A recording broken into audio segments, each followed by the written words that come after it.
दबावापोटी असून दे, पैशापोटी असून दे, सत्तेसाठी असून दे, जे काय निर्णय झाले ते देशासाठी आणि राज्यासाठी फार घातक आहेत। या देशामध्ये राज्य करणारे नरेंद्र मोदी असू देत किंवा त्यांचं सरकार असू दे, तर या सरकारनं सुप्रीम कोर्टापेक्षा आम्ही सर्वश्रेष्ठ आहोत। शिवसैनिक असो किंवा जनता असो, ही 100% उद्धव साहेबांच्याच मागे राहणार। त्यांचे करता करविता बोलवता धनी हा भाजप आहे। संविधान कुठलं संविधान? कुठं आहे संविधान? कोण म्हणते संविधान आत्ता चालू आहे आपलं? जनतेला काय खरं आणि काय खोटं हे कळतं आता। एवढी जनता दूध गोळी राहिलेली नाही। ज्या पद्धतीनं पक्ष फोडण्याची प्रक्रिया सुरू आहे, ज्या पद्धतीनं ईडीच्या कारवाई सुरू आहेत, ज्या पद्धतीनं निकाल बदलले जात आहेत, हे सर्व लोकांना सहन होणार नाही आणि लोक यांना जागा दाखवल्याशिवाय राहणार नाही। उद्धव ठाकरे साहेबांचा शिवसैनिक हा 100% त्यांच्या सोबतच राहील। कुठल्या विधानसभेच्या अध्यक्षाच्या निकालाचा, सुप्रीम कोर्टाच्या आदेशाचा इथं काही परिणाम होणार नाही। आई, कणीदार तूप म्हणजे काय ग? कणीदार तूप म्हणजे रवाळ, अगदी घरच्या तुपासारखं। कणीदार गोकुळ तूप। दर्शको नमस्कार, मी आता कोल्हापुरातील ऐतिहासिक बिंदू चौकामध्ये आहे। शिवसेनेचे जर का माझ्या मागे तुम्ही बघितलात, सगळे पदाधिकारी येथे एकवटलेले आहेत। कालच राहुल नार्वेकर यांनी निर्णय जाहीर केला आणि या निर्णयाच्या विरोधात आत्ता कोल्हापुरातील शिवसेना उद्धव बाळासाहेब ठाकरे गटाचे जे काही शिवसैनिक आहेत ते सगळे इथे एकवटलेले आहेत। साहेब नमस्कार, काय सांगाल? आता कालच निकाल जाहीर झाला आणि त्या निकालाविरोधात आपण इथे एकवटलाय, काय पुढची ही दिशा असणार आहे? कालचा निकाल पाहिल्यानंतर एक लक्षात येतं की आमच्यात नाही, सगळ्या राज्याच्या ह्या कोट्यावधी लोकांच्या लक्षात आलेलं आहे, देशाच्या लक्षात आलेलं आहे की जसा काही लोक खून करताना एक कट तयार करतात, पूर्वनियोजित कट, कशा पद्धतीने खून करायची, कशा पद्धतीने हत्या करायची, त्याच पद्धतीने लोकशाहीची हत्या झालेली आहे। काल संविधानाची हत्या झालेली आहे। जे काय घडलं काय नाही घडलं, सर्वोच्च न्यायालयापेक्षा हे मोठे आहेत। सर्वोच्च न्यायालयाने जे जे काही निर्णय दिले होते, निर्देश दिले होते, त्याला सगळ्याला खाट मारली या लोकांनी। आणि वरिष्ठांच्या सूचनेप्रमाणे जसं म्हणतो आपण, त्या सूचनेप्रमाणे दबावापोटी असून दे, पैशापोटी असून दे, सत्तेसाठी असून दे, जे काय निर्णय झाले ते देशासाठी आणि राज्यासाठी फार घातक आहेत। संविधान कुठलं संविधान? कुठं आहे संविधान? कोण म्हणते संविधान आत्ता चालू आहे आपलं? एकंदरीत जर बघितलं तर ही वाटचाल आता एका दिशेने चालली आहे, ती हुकुमशाहीच्या दिशेने चाललेली आहे, हिटलरशाही दिशेने चालली आहे। आणि त्याची सुरुवात दुर्दैवानं ज्या महाराष्ट्रात छत्रपती शिवरायांचं आपण नाव सांगतो, ताट मानेन जगायचं, त्या राज्यात ह्या लोकांनी सुरुवात केली, त्याचं आम्हाला वाईट वाटतंय। परंतु जनतेच्या न्यायालयात गेल्यानंतर आम्हाला न्याय मिळणार आहे। सर्वोच्च न्यायालयावर आमचा विश्वास आहे, तिथं आम्हाला न्याय मिळेल याची आम्हाला खात्री आहे। लोकसभा बघायला गेलं तर तोंडावरती आहे, निकाल जाहीर झाला आहे, काय प्रतिक्रिया द्या? नाही, निकाल लोकसभेच्या तोंडावर निकाल जरी जाहीर झाला असला तर काल सगळ्यात पहिल्यांदा या देशामध्ये राज्य करणारे राज्यकर्ते यांनी पहिल्यांदा काल लोकशाहीचा गळा घोटलेला आहे। आणि निवडणुकीच्या समोर जात असताना दोन निर्णय आहेत, एका बाजूला पात्र आणि सगळेच पात्र। मग हा निर्णय कसा, ही न्यायव्यवस्थेला सोडून आहे की नाही? आणि घटनेनं एकदा पक्षप्रतोदची नेमणूक म्हणजे सुप्रीम कोर्टानं जाहीर केलं की बा याबद्दल पक्षप्रतोदबद्दल, काल सरळ पक्षप्रतोद बदलला। म्हणजे पक्षप्रतोद बदलला म्हणजे हे कायद्याला सोडून आहे। म्हणजे या देशामध्ये राज्य करणारे नरेंद्र मोदी असू देत किंवा त्यांचं सरकार असू दे, तर या सरकारनं सुप्रीम कोर्टापेक्षा आम्ही सर्वश्रेष्ठ आहोत, आमचं असं मत आहे। डॉक्टर बाबासाहेब आंबेडकरांनी केलेल्या घटनेच्या आधारे सुप्रीम कोर्टापेक्षा मोठं कोणी नाही आहे, न्यायव्यवस्थेपेक्षा मोठं कोणी नाही आहे। आणि म्हणून यांना आता ज्या पद्धतीनं सांगितलं की न्यायालयात तर आम्ही जाणारच आहोत, न्यायालयामध्ये दाद मागणारच आहोत, पण राहिले किती? 2 महिने राहिले, 6 महिने राहिले, बघू ना। राज्यामध्ये सरकार आमचंच येणार आहे, त्यामुळं याच्याबद्दल लोकांच्यामध्ये प्रक्षोभ आहे। ही ईडीची कारवाई, त्यानंतर कोर्टाच्या कारवाई आणि पक्ष तोडणं, ही प्रक्रिया सामान्य लोकांना महाराष्ट्रातल्या सहन होणं आहे आणि महाराष्ट्र हे कदापि सहन करणार नाही। कोल्हापुरात जर का बघायला गेले तर शिवसेनेला चांगला प्रतिसाद मिळाला मागच्या निवडणुकांमध्ये।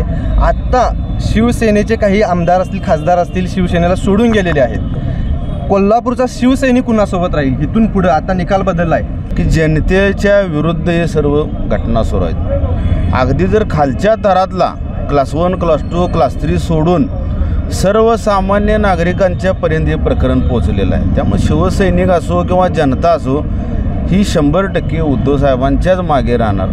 आणि कालच्या ज्या घटना सुरू आहेत, हा जो घटनाक्रम आहे, मला असं वाटते एक 350 वर्षापूर्वी औरंगजेबाचं राज्य होतं, ज्या औरंगजेबाने स्वतःच्या बापाला नजरकैदेत ठेवला, स्वतःच्या भावांची हत्या केली, पण गादी सोडली नाही, दिल्लीचा तख्त सोडला नाही आणि त्यानंतर त्यांनी महाराष्ट्र काबीज करण्याचा प्रयत्न केला. तेच सरकार, या औरंगजेबाचं सरकार 350 वर्षानंतर पुन्हा आमच्या महाराष्ट्रात अवतरले. पण ह्या महाराष्ट्राचा आमच्या इतिहास आहे की ह्या औरंगजेबाला महाराष्ट्रामध्येच दफन केलं होतं. हे सरकार उद्धव साहेबांच्या माध्यमातून येणाऱ्या निवडणुकीत 100% आम्ही दफन केल्याशिवाय शांत बसणार. मिंचेकर साहेब, जर का बघायला गेले तर हातकणंगलेमधून तुम्ही आहे, काय सांगाल, प्रतिक्रिया काय द्याल? आता निकाल तर जाहीर झाला आहे, पण निकाल जो जाहीर झालेला आहे हा संपूर्णतः संविधानाच्या विरोधामध्ये निकाल आज आपल्याला पाहायला मिळाला आहे. आपण पाहिलं की दोन्ही बाजूचे आमदार पात्र झालेले आहेत. आता सर्वोच्च न्यायालयाने दिलेला निकाल, त्या निकालामध्ये त्यांनी स्पष्ट निकाल दिलेला होता शिवसेना उद्धव बाळासाहेब ठाकरेंच्या बाजूनी. परंतु त्यांनी काय सांगितलं की याचा अधिकार जो आहे हा लोकसभेच्या विधानसभेच्या अध्यक्षांचा आहे. आणि ज्या वेळेला विधानसभेच्या अध्यक्षांनी निकाल दिला तो संपूर्णतः उलटा दिला. याचा अर्थ काय होतो की संपूर्णतः संविधानाची पायमल्ली केलेलं हे प्रकरण आहे. पण आम्हाला खात्री आहे की येणाऱ्या भविष्यकाळामध्ये सुप्रीम कोर्ट आम्हाला 100% न्याय देईल आणि येणारी लोकसभा आणि विधानसभा जी आहे यामध्ये जनतेला काय खरं आणि काय खोटं हे कळतं. आता एवढी जनता दूध गोळी राहिलेली नाही, त्यामुळे 100% जनतेच्या दरबारामध्ये आम्हाला न्याय मिळाल्याशिवाय राहणार नाही याची आम्हाला खात्री आहे. बाबा, पुढची भूमिका काय राहणार? पुढची भूमिका पक्षाच्या पातळीवरती कोर्ट कचेरी तर होतीलच, पण आज सर्वसामान्य शिवसैनिक या निकालापासून या ठिकाणी अतिशय संतप्त झालेलं आहे. आज ह्याचे पडसाद ह्या जिल्ह्याच्या, महाराष्ट्राच्या कानाकोपऱ्यात इथं आपलं उमटायला आपण दिसतात. त्यामुळे मला याठी एवढंच म्हणायचं आहे की तो पुढच्या काळामध्ये आज जरी सुप्रीम कोर्टात आमची निराशा झाली तरीसुद्धा उद्धव ठाकरे साहेबांचा शिवसैनिक हा 100% त्यांच्यासोबतच राहील. कुठल्या विधानसभेच्या अध्यक्षाच्या निकालाचा, सुप्रीम कोर्टाच्या आदेशाचा इथं काही परिणाम होणार नाही. या ठिकाणी आमची शिवसेना, उद्धव ठाकरे साहेबांची शिवसेना ही परत जोमाने पुढे जाईल. काल विधानसभेच्या अध्यक्षांनी जो निकाल दिलेला आहे तो भाजपाचे कळसूत्री बाहुलीप्रमाणे दिलेला आहे. त्यांचे करता करविता बोलवता धनी हा भाजप आहे. सुप्रीम कोर्टाचे आदेश सर्व डावललेले आहेत आणि लोकशाहीचा खून केलेला आहे. हा काय केवळ शिवसेनेच्या विरोधातला निर्णय नसून इंडिया आघाडीतले सर्व घटक पक्ष या निर्णयाच्या विरोधात रस्त्यावरती उतरत आहेत. लोकशाही वाचवण्यासाठी, संविधान वाचवण्यासाठी आजही या ठिकाणी इंडिया आघाडीतले सर्व पक्ष हे या ठिकाणी निदर्शनासाठी आलेले आहेत आणि जनतेमध्ये जाऊन हा जो सारा लोकशाहीचा मुद्दा पाडलेला आहे त्याच्याबद्दल जनजागृती करणार आहोत.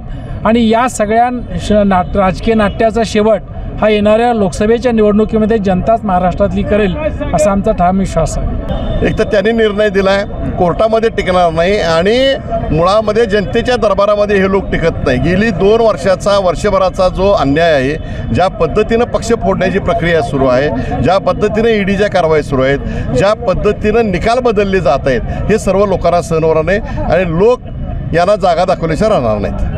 पुढच्या तर लोकसभेवरती याचं काय पडसाद उमटतील? लोकसभेमध्ये चांगल्या पडतात. आता तुम्ही जर बघितला तर देशामध्ये सर्व वृत्तवाहिन्या ज्या प्रायव्हेट ब्युरोज आहेत त्याच्यामध्ये महाराष्ट्रामध्ये महाविकास आघाडी ही मोठ्या प्रमाणात येणार आहे. आता त्याला तर या निकालामुळं तर आणि त्याच्यामध्ये जास्त फरक पडेल.